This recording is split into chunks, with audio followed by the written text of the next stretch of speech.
Bueno, entonces creo que pueden ver, ¿verdad? El documento que estoy compartiendo es sobre temperatura y calor. Si ustedes empezaron ya a ver los videos, el primer tema es sobre temperatura. Entonces, vamos a definir muchos conceptos en la clase de hoy. Más que todo es una clase repaso de teoría, porque no podemos irnos de un solo a los problemas, ¿verdad? Tenemos que ir aclarando dudas, más que todo para tener una noción de cómo andan ustedes, ¿verdad? Entonces, la temperatura, por el momento, nosotros no la vamos a definir de forma formal. Simplemente vamos a decir de que temperatura es una noción de lo caliente o lo frío que algo se encuentra. O sea, nosotros la temperatura la percibimos a través de los sentidos, del tacto, ¿verdad? Cuando tocamos un objeto, nosotros decimos, ¿está caliente o está frío? Lo que pasa es que los sentidos a uno lo pueden engañar, ¿verdad? Lo que para mí está caliente, para otra persona puede estar algo frío. Entonces los sentidos no son una manera de establecer mediciones en física, ¿verdad? Sino que necesitamos escalas, y esas escalas son las escalas de temperatura que utilizan los termómetros. Entonces, nosotros la temperatura la vamos a definir de forma más precisa en los siguientes capítulos cuando estudiemos la teoría cinética de los gases. ¿De acuerdo? O sea que por ahora esto queda inconcluso, ¿verdad? No vamos a dar una definición de temperatura. ¿Estamos de acuerdo? No vamos a dar definición, solo vamos a decir de qué tan caliente o frío se encuentra algo. A eso se refiere a la temperatura, ¿verdad?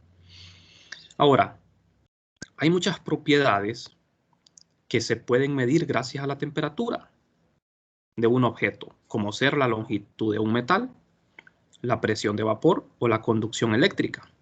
¿Qué tan buen conductor de la electricidad es un objeto, verdad? Eso depende de la temperatura que tenga el objeto. Entonces, como ustedes ven, muchas cosas dependen de la temperatura. Bueno, entonces, la primera de ellas que ustedes ven acá, la primera es muy importante porque en esta primera propiedad están basados los termómetros. Los termómetros se basan en que un material se expande o se contrae cuando es calentado o cuando es enfriado. ¿Estamos de acuerdo? Bien, vámonos ya vamos a entrar más en detalles. Definamos lo que es la ley cero, la termodinámica. Fíjense bien, en toda la unidad vamos a estudiar las leyes de la termodinámica. La primera ley y la segunda ley. La primera y la segunda ley de la termodinámica son famosas, ¿verdad? Y todo el mundo cree que son las únicas, de que solo existen dos leyes, la primera y la segunda. Pero en realidad son 4 leyes. Lo que pasa que primero se descubrió la primera y la segunda, y posteriormente se descubrieron las otras. Por eso a esta se le llama la ley cero, porque ya estaba establecida la primera y la segunda, entonces como no le podían cambiar los nombres, le pusieron la ley cero, porque esta tuvo que haber sido la primera ley. La ley cero es la más básica de todas y es la más fácil de entender. Es muy intuitiva. La ley cero se refiere al equilibrio térmico. No sé si a todos les quedó claro qué es el equilibrio térmico, jóvenes. No sé si, bueno, alcanzaron a ver esa parte en el video. ¿Qué me pueden hablar sobre el equilibrio térmico? Cuando dos cuerpos entran en contacto, van a estar en equilibrio térmico cuando ambos tengan la misma temperatura. Exactamente, ¿verdad? Cuando dos cuerpos están tocándose, si un cuerpo está a diferente temperatura que el otro, después de un tiempo van a alcanzar el equilibrio térmico y van a quedar a la misma temperatura. A eso se le llama equilibrio térmico, ¿verdad? Equilibrio se refiere a que los dos cuerpos están a la misma temperatura. Entonces, siendo un poco más técnicos, nosotros tenemos aquí un sistema. Aquí tenemos el cuerpo A, B, C. Son 3 sistemas diferentes. Este es un material aislante que no permite transferencia de calor. Esto que ven en verde es un material conductor que sí permite transferencia de calor. Entonces, si el cuerpo C está en equilibrio térmico con A y B, o sea, a la misma temperatura, lógicamente, entonces A y B también están en equilibrio térmico entre sí. Eso es la ley cero, ¿verdad? Del equilibrio térmico. Es algo bien simple. La ley cero de la termodinámica no tiene una expresión matemática. No hay una ecuación para ella. Es simplemente un enunciado. ¿De acuerdo? Es lo mismo decir ley cero o equilibrio térmico. Es lo mismo. Las dos cosas se refieren a lo mismo. A que dos cuerpos alcanzan el equilibrio cuando quedan a la misma temperatura. Entonces, dos sistemas están en equilibrio térmico sí y solo si tienen la misma temperatura. Acuérdense de esto porque esto es clave para todo lo que vamos a hacer ahora. Para resolver ejercicios, la ley cero siempre va a ser como nuestra principal herramienta, ¿verdad? Bien, entonces, una vez con la ley cero ya definida, nosotros podemos hablar de lo que son los termómetros y las escalas de temperatura. Vamos a ver, todos ustedes conocen los termómetros, alguna vez los han utilizado. Cuando, por ejemplo, cuando tenemos fiebre, ¿verdad? Que nos miden la temperatura corporal. Lo que los termómetros miden es la temperatura del propio termómetro, ¿verdad? Eso es lo que miden. Lo que pasa es que la lectura del termómetro coincide con la temperatura que tenemos nosotros porque se ha alcanzado lo que es el equilibrio térmico basados en la ley cero, la termodinámica, ¿verdad? El termómetro mide su propia temperatura una vez que se ha alcanzado el equilibrio térmico. Entonces, ustedes también creo que ya saben de que existen varias escalas de temperatura. Las más comunes son la Celsius y la Fahrenheit. La Celsius es la que se usa casi en todo el mundo, ¿verdad? Casi todo el mundo la utiliza, excepto Estados Unidos, Inglaterra, que utilizan la escala Fahrenheit. Estados Unidos tiene su propio sistema, ¿verdad? Que no es el internacional. El que nosotros usamos es el SI. Y en el SI, la escala es la Celsius. No sé si alcanzaron a ver algo sobre estas escalas en los videos. No sé, Terencio, si vio algo, y Chell. ¿Qué pudieron estudiar sobre estas escalas? ¿Qué diferencias hay entre ambas o similitudes? Bueno, en el caso de la Celsius se elaboró con respecto al agua.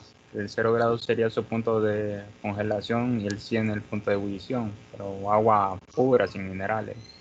Exactamente, sí, muy bien. Sí. Bueno, las dos escalas, tanto la Celsius como la Fahrenheit, están basadas en el agua, en el punto de ebullición y de congelación del agua. Por eso es que son las escalas más utilizadas diariamente, ¿verdad? Son las escalas útiles en la vida diaria porque están basadas en el agua. ¿Y por qué? ¿Por qué razón son especiales por eso? O sea, ¿por qué son las... Hay otras escalas, ¿verdad? ¿Por qué estas escalas son las más importantes? O sea, el hecho de que estén basadas en el agua, ¿por qué será?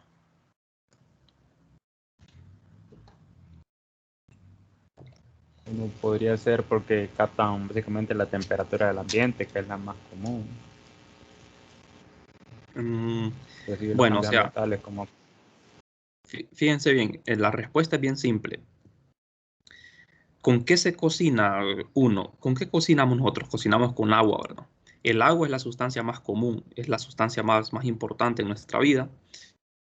Entonces, como estas dos escalas se basan en las propiedades del agua, por esa razón son las más importantes. Porque imagínense ustedes, sería absurdo, ¿verdad?, que estas escalas de temperatura se basaran en algo que nosotros no usamos. Por ejemplo, en una sustancia que tal vez no nos es útil.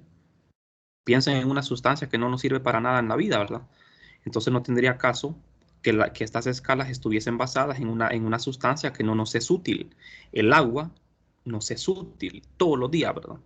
Cocinamos con agua, tomamos agua, entonces el hecho de que estas escalas estén basadas en el agua es lo que las convierte en las más importantes. Por ejemplo, las mujeres en la cocina, ¿verdad? Tienen una noción de estas escalas porque todos tenemos noción de la temperatura de congelación y de fusión del agua. O sea, cuando a mí me dicen a qué temperatura hierve el agua y a qué temperatura se congela el agua, yo más o menos tengo noción, porque yo con el tacto, más o menos sé a qué temperatura hierve el agua y a qué temperatura se congela. Yo sé qué tan caliente es y qué tan frío es, qué tan frías son esas temperaturas, ¿verdad? Entonces, estas escalas por eso son tan importantes. La Celsius, como ustedes saben, tiene dos puntos de referencia que son el 0 grados y el 100 grados, ¿verdad? Que son el punto de congelación y de ebullición del agua. Esto que tengo acá es el dibujo de un termómetro que es de vidrio y tiene en su interior ya sea alcohol o mercurio líquido. El mercurio, ¿verdad? Es un metal líquido, el único metal líquido a temperatura ambiente, ¿verdad? Por eso se utiliza acá. Y precisamente, jóvenes, vamos a ver, fíjense bien, esta teoría es muy importante lástima que hoy hay pocos estudiantes presentes, ¿verdad? La teoría es muy importante, los conceptos que vamos a ir aclarando acá.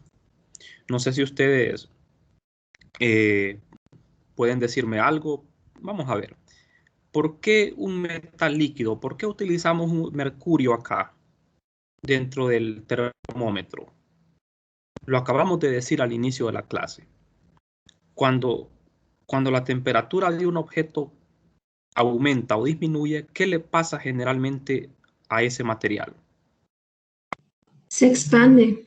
Se expande o se contrae, ¿verdad? Entonces el mercurio, al calentarse, esta barrita se expande y al enfriarse se contrae. Por eso es que es tan importante, ¿verdad? Se puede también utilizar alcohol en vez de mercurio. Entonces, estos puntos que ven acá son puntos de referencia. Ahora bien, algo importante que les voy a enseñar acá es cómo calibrar un termómetro. Eso es muy importante que ustedes también lo manejen, ¿verdad? Cómo se calibra, cómo se construye un termómetro. De las dos escalas que tenemos, la Celsius y la Fahrenheit, llevan el apellido, ¿verdad? De los que lo inventaron. Celsius es el apellido del físico, ¿verdad? Que propuso esta escala, y Fahrenheit es el apellido del que propuso la otra escala también. Ninguna de las dos es más importante que la otra, ¿verdad? Solo que digamos que la Celsius tal vez tiene una ventaja sobre la Fahrenheit por el hecho de que la temperatura de congelación la pone en 0. Y en Fahrenheit la temperatura de congelación del agua está en 32. Entonces es mucho más fácil memorizarse, ¿verdad? Un 0 que un 32, ¿verdad? Este es un poco impráctico, ¿verdad? Y la temperatura de ebullición del agua, Celsius la puso en 100 y Fahrenheit en 212. Fíjense bien, hay una gran diferencia entre las dos escalas. Ustedes pueden ver que de 0 a 100 hay 100 divisiones exactas. Y de 32 no hay 100 divisiones. Hay 180, si no me equivoco. 180 divisiones, ¿verdad? Entonces, esto se debe a cuestión de gusto, ¿verdad? Las dos personas que inventaron estas escalas lo hicieron bajo su criterio, o sea, a su consideración, ¿verdad? No es que alguien los obligó a hacerlo así, sino que a ellos se les antojó hacerlo así, ¿verdad? Si yo hubiese inventado esta escala, yo pude haber puesto, en vez de 0 Celsius, pude haber puesto un menos 10 grados Celsius, o pude haber puesto 100 grados, y aquí pude haber puesto 200 o 300, ¿verdad? Lo que yo quisiera. Entonces, eso tiene que ver ya con la cuestión, ¿verdad? De los gustos, ¿verdad? De cómo se trabaja. Ahora, hay cosas aquí que no cambian. Por ejemplo, el agua, el punto al que se congela y al que hierve el agua, esos puntos no cambian. Para condiciones de temperatura y presión establecidas, esos puntos no cambian. Bien. Entonces, las escalas Celsius y Fahrenheit están basadas en las propiedades del agua. Eso es lo que tienen en común. Ahora, ¿cómo se construye un termómetro? Si a ustedes yo les pidiera que construyan un termómetro y que le pongan un nombre a la escala, ustedes podrían hacerlo perfectamente. Todo el mundo podría hacerlo. ¿Cómo lo podemos hacer? Vamos a ver. Se lo voy a explicar con el ejemplo más fácil, ¿verdad? Que es cómo lo hizo Celsius y cómo lo hizo Fahrenheit, ¿verdad? Cuando ellos calibraron el termómetro, calibrar el termómetro se refiere a fijar puntos, ¿verdad? Puntos de referencia, temperatura de referencia. Entonces, para esa finalidad, ellos establecieron la sustancia como el agua, porque el agua es una sustancia muy común. Y el agua, nosotros sabemos de que el agua a 0 grados y condiciones de presión y temperatura atmosféricas, el agua líquida en estado sólido, el agua líquida y sólida pueden coexistir. Coexistir se refiere a que pueden permanecer en perfecta convivencia, ¿verdad? El hielo no se derrite, ni el agua se congela. A eso se llama que pueden coexistir juntas. Entonces, a esto se le llama el punto de congelación del agua. También se le llama el punto triple, ¿verdad? En algunos casos. Bueno, pero eso es un tema dejémoslo para más adelante, ¿verdad? Entonces, no sé si eso... pregunta con respecto a eso. Ajá, dígame. ¿Es cierto que si el agua está en un estado así de 0 grados, si sufre alguna perturbación puede congelarse de pronto o algo? Sí puede congelarse. Sí puede. Eso, bueno, ese es un Pero tema así para... de golpe, instantáneamente. No. De golpe no. De golpe no. Porque yo no sé usted si lo vio en el video o lo leyó en alguna otra parte, pero o sea, eso de perturbación se refiere, ¿verdad?, a cambios en el sistema, pequeños cambios, ya de presión, temperatura. A eso se tiene que referir, ¿verdad? Porque fíjense en algo interesante acá. Si a ustedes les preguntan a qué temperatura hierve el agua, ustedes van a contestar que a 100, ¿verdad?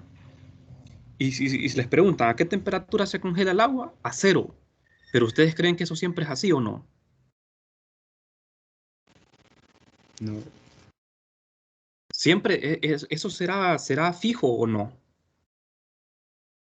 No. No.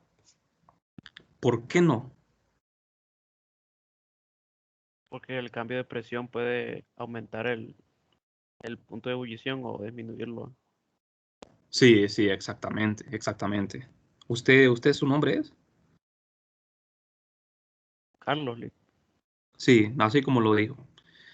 O sea, nosotros decimos que el agua hierve a 100 y se congela a 0. O sea, ya como que fuera fijo, ¿verdad? Nosotros acostumbramos a decir esto porque nosotros vivimos cerca o sea, en la superficie de la Tierra.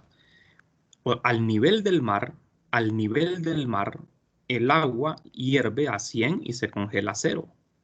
Pero como nosotros, ¿verdad?, vivimos en la superficie de la Tierra, donde estamos casi, ¿verdad?, entre comillas, ¿verdad?, muy cerca del nivel del mar, entonces aproximamos esto, pero de esto no es así. Por ejemplo, si ustedes están en Tegucigalpa, el agua no hierve a 100 ni se congela a 0, porque estamos por encima del nivel del mar. ¿Qué le pasa a la presión con la altura? A la presión atmosférica. ¿Qué le pasa? ¿Qué le sucede a la presión atmosférica con la altura? Disminuye. Disminuye, ¿verdad? Disminuye. Claro, disminuye. La presión atmosférica es mayor a nivel del mar. Entonces significa que al nivel del mar vamos a tener el mayor punto de ebullición. Por ejemplo, en la cima de una montaña, piensen ustedes en la montaña más alta, así como el Monte Everest, ¿verdad?, que es el punto más alto. En la cima de esa montaña, el agua hierve a 73 grados, no a 100, porque la presión atmosférica disminuye drásticamente. Entonces, al disminuir la presión atmosférica, el agua hierve a una menor temperatura. ¿Por qué razón? Porque como las moléculas del aire que están presionando, la presión atmosférica es la presión que ejercen las moléculas de aire, ¿verdad?, sobre la superficie, ¿verdad? Entonces, sobre la superficie del agua, al haber mayor presión, al agua le va a costar entrar en ebullición. Y al haber menor presión atmosférica, le va a costar menos entrar en ebullición. Entonces, lógicamente, al haber menor presión atmosférica, el agua va a hervir a una temperatura menor de 100. Por ejemplo, en Tegucigalpa, que estamos por encima del nivel del mar, el agua no hierve a 100, tiene que hervir a menos de 100. ¿De acuerdo? Entonces, cuando se nos pregunte a qué temperatura hierve o se congela el agua, eso depende de la presión. No solo de la temperatura, sino también de la presión. ¿Estamos de acuerdo, verdad? Bien. Entonces, suponiendo que estamos al nivel del mar y hacemos este experimento, entonces, aquí tenemos agua a 0 grados, donde tenemos hielo, una mezcla de hielo y agua. Y aquí tenemos una mezcla de agua con vapor a 100 grados. Pero este Celsius no sabía, ¿verdad?, de que esta temperatura era de 0 y esta temperatura era de 100. Solo sabía de que el agua permanecía líquida y sólida, y aquí permanecía en estado gaseoso y líquido, junto. Estos sistemas están aislados, ¿verdad? No intercambian calor con el entorno. Entonces, en cada uno de estos recipientes, él colocó un termómetro con una barra de mercurio y él observó que en este depósito la barra de mercurio se contrajo. Después de un cierto tiempo, el sistema quedó en equilibrio térmico por la ley cero, ¿verdad? La termodinámica. Y en este otro recipiente pasó lo mismo. Después de cierto tiempo, la barra se expandió porque aquí está bien caliente y aquí está bien frío. Entonces, después de cierto tiempo, el equilibrio térmico se alcanza y ya no hay variación de temperatura. Entonces, él marcó estos puntos como los puntos de referencia. Marcó el punto donde estaba contraída la barra de mercurio y marcó el punto donde estaba expandida la barra de mercurio, y a esos puntos le llamó el 0 Celsius y a este el 100 Celsius. Pero eso fue porque él así lo quiso. ¿De acuerdo? Entonces, de 0 a 100 hay exactamente 100 divisiones y nosotros, ¿verdad?, estamos acostumbrados a esta escala. No sé si me explico. Bueno, no sé si tienen alguna pregunta. Estamos bien hasta el momento.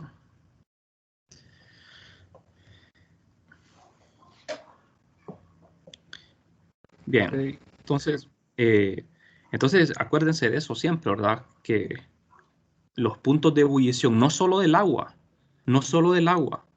cualquier cosa, cualquier material, ya sea líquido, sólido, gaseoso, su punto de ebullición, de fusión, va a depender no solo de la temperatura, sino de la presión.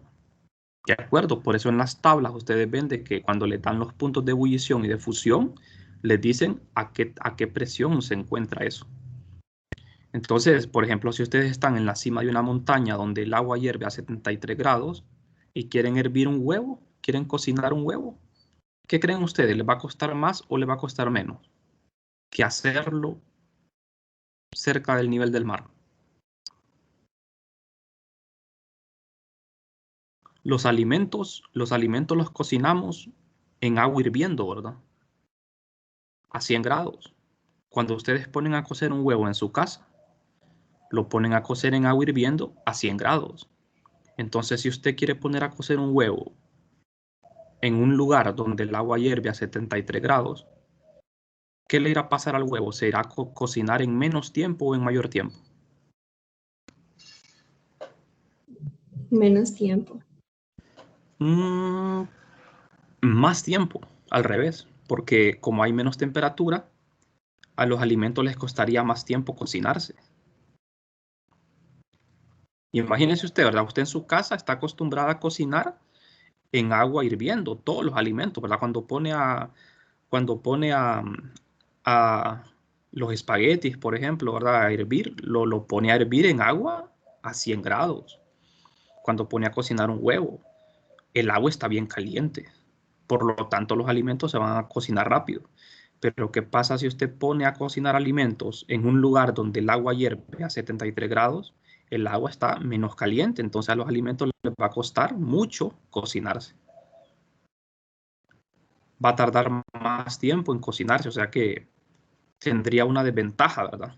Si usted quiere cocinar algo en un lugar donde la presión es muy baja, a eso me refiero. Todos esos conceptos, ¿verdad?, uno tiene que tenerlos bien claros en termodinámica, ¿verdad?, para evitar confusiones. Bien, entonces yo les estoy resumiendo, lo vieron en los videos, ¿verdad? No sé si estoy hablando más bien de balde. El propósito es solo reforzar, ¿verdad?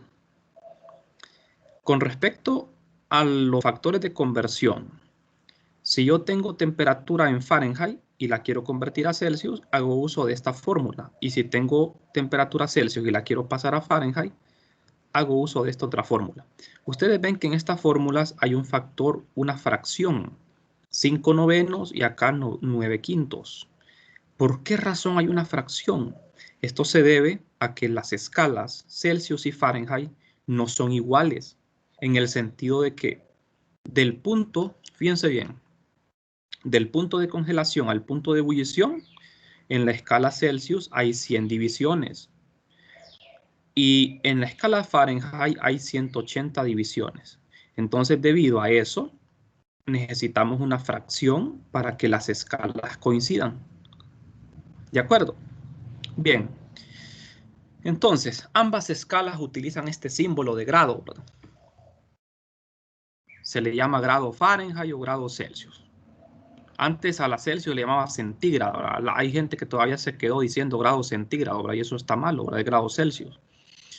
Bueno, entonces, vamos a pasar ahora a hablar un poco sobre lo que son las escalas de temperatura absoluta.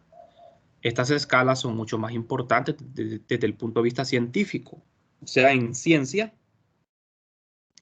es mucho mejor trabajar con escalas absolutas que con las escalas comunes como la Fahrenheit y la Celsius. Porque estas escalas de temperatura absoluta se basan en las propiedades universales de los gases, no en las propiedades específicas de una sustancia. ¿De acuerdo? Entonces, la escala de temperatura absoluta que a nosotros nos importa es la Kelvin. Aunque existe otra, ¿verdad? Que se llama Rankine. Pero no la vamos a utilizar porque esa la utilizan en el sistema anglosajón, ¿verdad? Por ejemplo, vamos a ver. Las dos escalas comunes son la Celsius y la Fahrenheit. Cada escala de esta tiene una escala absoluta. La escala absoluta basada en la temperatura Celsius es la escala Kelvin.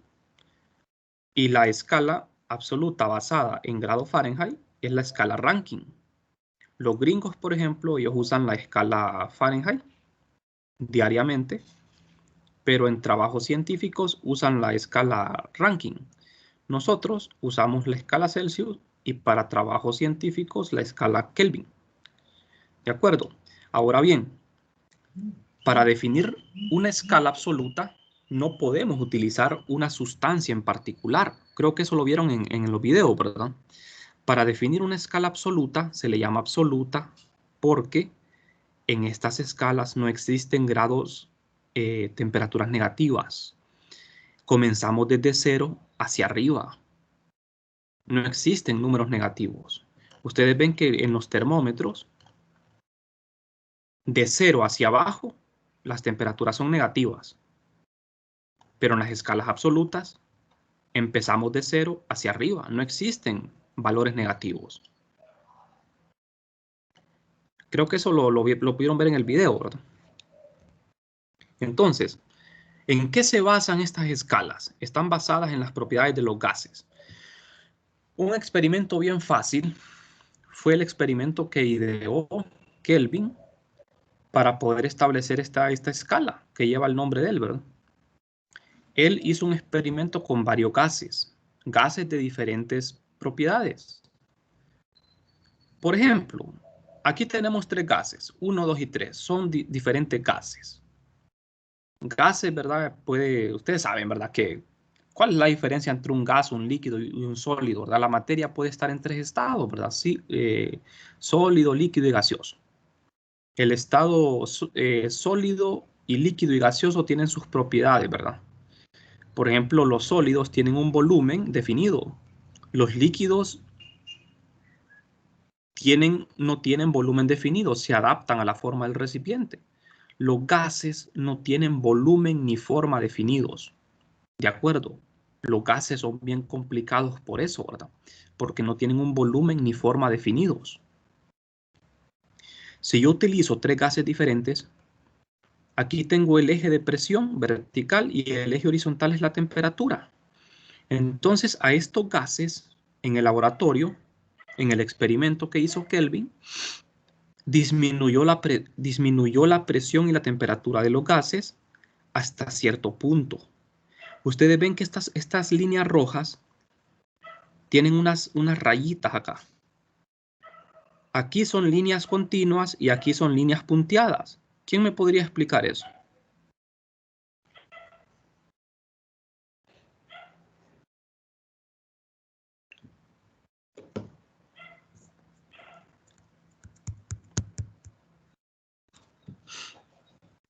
¿Cómo, Lick? O sea, fíjese bien. Estas líneas rojas rectas representan a 3 diferentes gases. Estas líneas rojas representan los cambios de estado de un gas. Yo voy bajando la temperatura de los gases y también la presión, pero hasta cierto punto. Ya donde la línea está punteada, significa que hasta ahí pudimos bajar la presión y la temperatura del gas. Fíjense que en los laboratorios, o sea, cuando digo en los laboratorios me refiero a que experimentalmente nunca se ha podido disminuir la temperatura hasta un valor de cero absoluto. Precisamente la cuarta ley de la termodinámica nos dice de que está prohibido, ¿verdad? Por las leyes de la, o sea, es imposible disminuir la temperatura de un objeto hasta el 0 grado, hasta el 0 absoluto. Es imposible. A eso se refiere la cuarta ley. Entonces, estas líneas punteadas que convergen en la temperatura de menos 273 se llama extrapolación. Lo que hizo Kelvin fue que como él no pudo seguir disminuyendo la temperatura, sino que se quedó hasta aquí.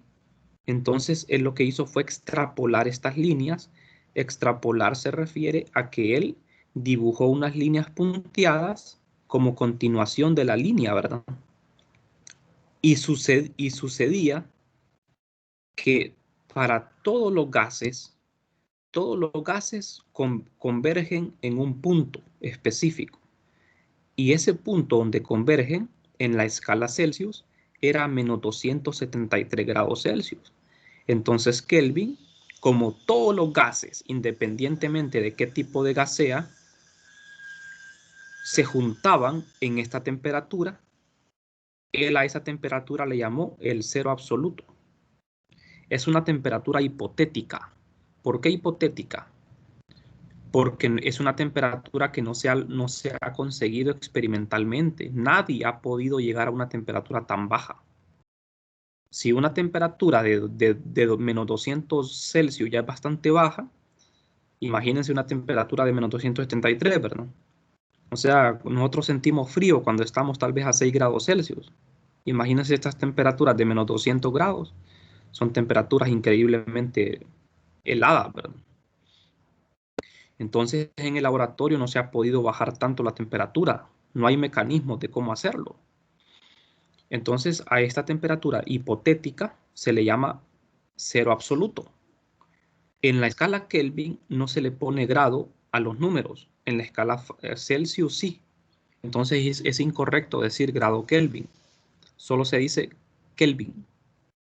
Entonces, de 0 en adelante está definida la escala Kelvin. Es una escala absoluta. Esta escala se utiliza en trabajo científico, ¿verdad? En la vida diaria nosotros usamos la Celsius o la Fahrenheit. Entonces, el cero absoluto en Kelvin, aquí hay un error, aquí es Celsius. El cero absoluto en Kelvin es 0 y en Celsius es menos 273.15 grados. La fórmula para convertir temperatura Celsius a Kelvin es simplemente a la temperatura Celsius le sumamos 273 grados y ya tenemos temperatura en Kelvin. Algo muy interesante es que la temperatura Celsius y la Kelvin tienen la misma escala las mismas divisiones. Por eso es que aquí al hacer la conversión no multiplicamos por fracciones. Jóvenes, no sé si los estoy confundiendo en algo. ¿Está todo claro? ¿Todo esto lo vieron en el video o no?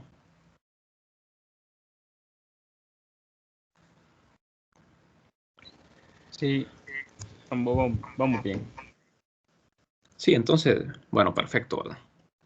Espero que ahí sea bien. Entonces, para resumir esto, Tenemos la escala Kelvin, la Celsius y la Fahrenheit. Aquí vamos a hacer una diferencia. En la escala Celsius tenemos el 0 grados, que corresponde a 32 grados Fahrenheit y corresponde a 273 Kelvin. 100 grados, que es la temperatura a la que hierve el agua, corresponde a 212 en Fahrenheit y a 373 en Kelvin. Y el cero absoluto, que es la temperatura más baja a la que puede estar un objeto en el universo, ¿verdad? Nunca hemos llegado a esta temperatura, ¿verdad? Es casi imposible hacerlo. Entonces, esta temperatura tan baja corresponde a menos 273 en Celsius y menos 460 sería aquí, en Fahrenheit. Bien, entonces, no sé si hay preguntas hasta acá, jóvenes. Este es un repaso, ¿verdad? Lo que son termómetros y escalas de temperatura.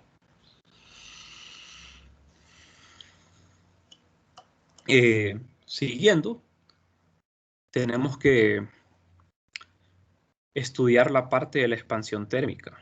En la expansión térmica, que es en lo que se basan los termómetros, la expansión térmica, ¿verdad? Es una propiedad, es algo que se puede medir, ¿verdad?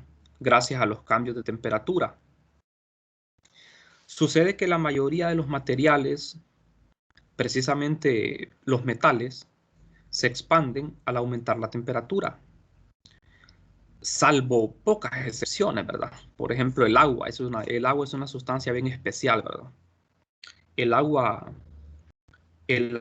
hay un rango en el que el agua más bien en vez de expandirse se contrae de 0 a 4 grados Celsius. El agua se contrae. Por eso la mayor densidad del agua es a 4 grados Celsius. El agua es una sustancia muy especial, ¿verdad? Eso vale la pena que lean un poco sobre eso.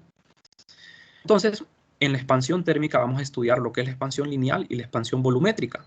La expansión lineal se refiere a que si yo tengo un objeto, una varilla, asumimos de que esto está en una dimensión nada más, la varilla tiene una longitud L sub 0, una longitud inicial a una temperatura ambiente. Cuando hablemos de temperatura ambiente, nos referimos, ¿verdad?, a la temperatura aproximadamente de unos 20 grados Celsius, que es a la temperatura que se encuentran casi todas las cosas. Si nosotros aumentamos la temperatura de la varilla, lógicamente la varilla se va a expandir, pero se va a expandir en una dimensión, porque cuando hablamos de expansión lineal, hablamos de una dimensión. Se expande en una dimensión.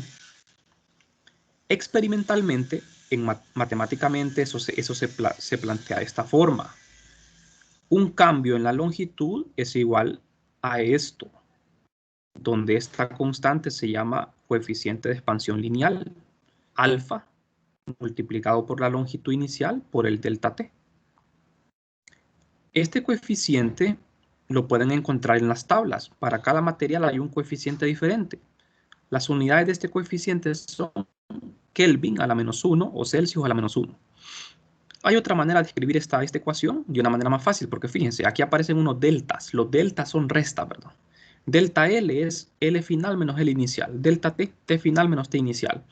Entonces, si lo quiero escribir de otra forma, lo puedo hacer así. De una manera más práctica. La longitud final de un objeto, después de expandirse, es esto. Puede ser que un objeto, en vez de expandirse, se contraiga. ¿De qué va a depender eso? Va a depender del cambio de temperatura. Si la temperatura aumenta, el objeto se expande. Si disminuye, el objeto se contrae. ¿Estamos de acuerdo, verdad? Bien. Bien, jóvenes, no sé si tienen alguna pregunta hasta el momento.